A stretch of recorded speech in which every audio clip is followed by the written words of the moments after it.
This video is about teaching a release cue. A release cue is any word you use to tell your dog that he can stop doing what he's currently doing. For any behavior that has duration, like sit, down, sniffing, etc., you should finish the behavior with a release word. This helps your dog understand when he should start doing something, like when you say sit, and when he can stop doing it, like when you say your release cue free. This clarifies the communication between you and your dog and gives all of your duration cues meaning. A release cue bookends any behavior that has duration.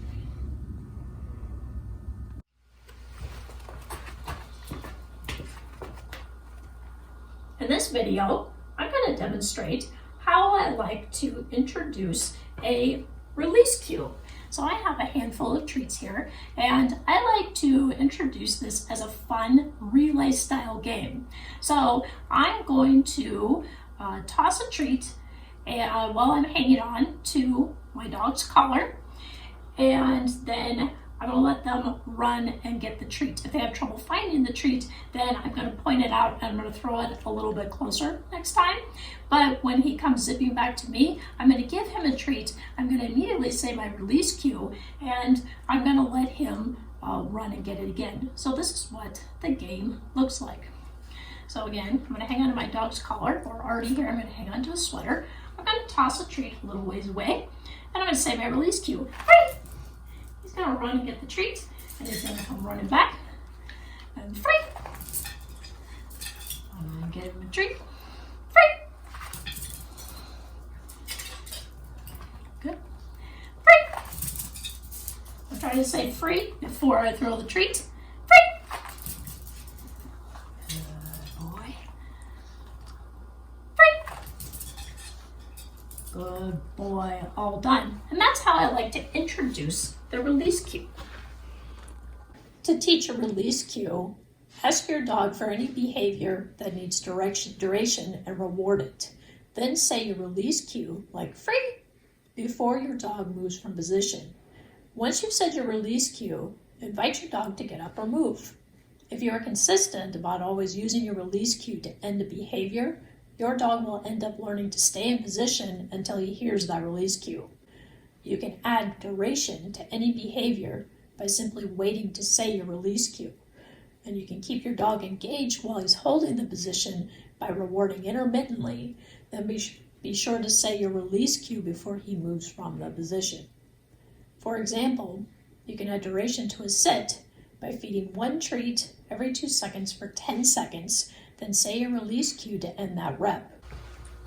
Okay, now that I've introduced the release cue, now I like to use it in a controlled training loop.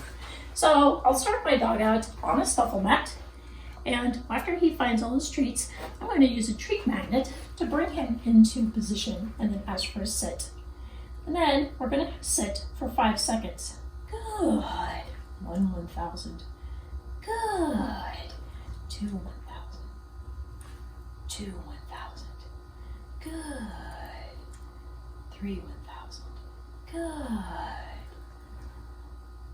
4, 1,000. Good. Now I'm going to release him free and treat magnet back to the snuffle mat. And we're going to go with treats. And after he finds all the treats, then I'm going to treat magnet back to position. Sit. Good. 2, 1,000. Good. 3, 1,000. Good. 1,000. Good. Good. And now we're going to treat. I'm going to give my release cue, and we're going to treat magnet back to the snuffle mat. Free. Good. Good. We'll put some treats all over. Find it. Find it. Find it. And that's how I use the release cue to bookend the behaviors that I ask my dog, and even any behaviors that have duration. Once your dog gets good at that behavior, take it up a notch.